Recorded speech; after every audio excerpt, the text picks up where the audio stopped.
Hello again. If there is one thing for which I have no time at all, it is humbug, cant, and hypocrisy.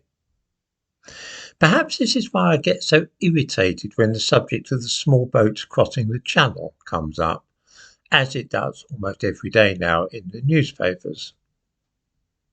The number of people arriving in Britain in this way is still going up, as it must inevitably, given the circumstances. Whenever I talk about the practicalities of the situation, I am accused of wishing to massacre innocent civilians or herd them into concentration camps, which would be amusing if the problem which we face were not so serious. What I have done in the past, and shall do again today, is to talk in plain terms about the options facing those who wish to put an end to this problem. I'm not advocating this or that solution, you understand, but rather pointing out the logical consequences of suggested courses of action. Home Secretary Suella Braverman is now talking of putting electronic tags on illegal immigrants so as to save space in hotels and detention centres. This is, of course, absurd. On TikTok, there are films made by Albanian immigrants who have been tagged, showing how to remove the things with nothing more complicated than a pair of kitchen scissors. They contemptuously call these ankle tags British Rolexes. In the description to this video, I give a link to a YouTube video of Albanians demonstrating this. Such people then vanish and are never seen again.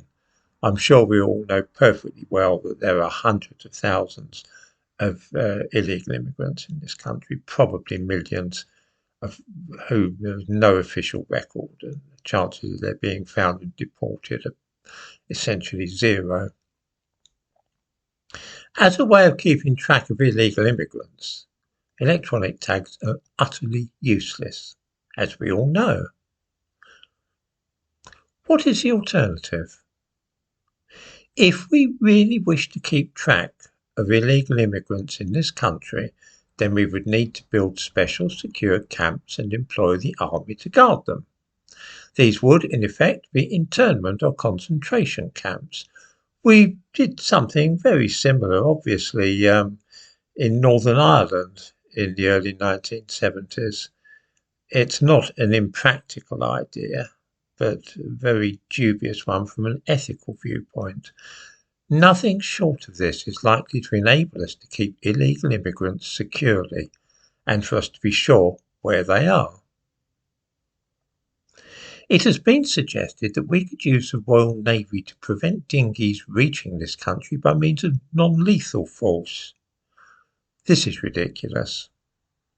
The idea that we might use boats to patrol the 3-mile limit of Britain's territorial waters and then to nudge the inflatable boats back into international waters as they approached us, thus leaving somebody else to deal with those on board, is rather, how shall I put it? Well, it's a non-starter.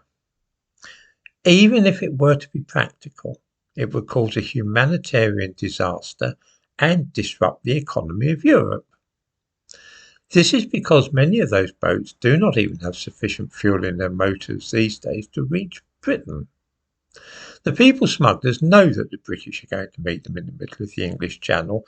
The whole thing is done by arrangement. People on board use their mobile telephones to contact the police or Coast Guard in Britain. That being so, those organising the boats no longer fill them with enough fuel to reach Britain.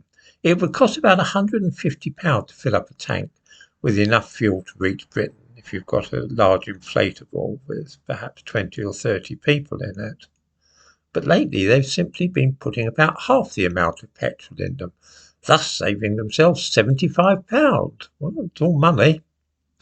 If we started pushing boats full of refugees back into international waters, they would run out of fuel and simply drift in the middle of the world's busiest shipping lanes, causing absolute chaos and preventing vital imports and exports to Europe. Not only that, but those in the boats would soon die of dehydration if nobody rescued them, because they set off in expectation of a quick journey. You'll notice that they don't have large containers of water and supplies of food with them. The idea of our using military force in this way to stop boats landing is not therefore practical. What I am doing is pointing out that things like electronic tags and gently nudging boats back towards France are both absolutely grotesque ideas as a way of tackling illegal immigration which is taking place across the Channel. When I say that concentration camps and the use of lethal force on the high seas are the only methods which would prove effective, I hope to concentrate people's minds and get them to think in realistic terms, rather than living in some kind of imaginary world where we can achieve all our ends peacefully and without loss of life. Just to make my own views perfectly clear, I approve of neither concentration camps nor machine gunning boatloads of civilians. I believe we are facing a serious crisis, and none of the ideas yet put forward to deal with that crisis are likely to do any good. I find it irritating to see people talking about ankle tags when they know very well that this will do nothing to affect the situation, and I also find it a little bit annoying when people talk about gentle, non-lethal force as a way of preventing the boats from reaching Britain, because that wouldn't work either. Perhaps viewers might be able to suggest methods of solving this problem which do not involve concentration camps and machine guns.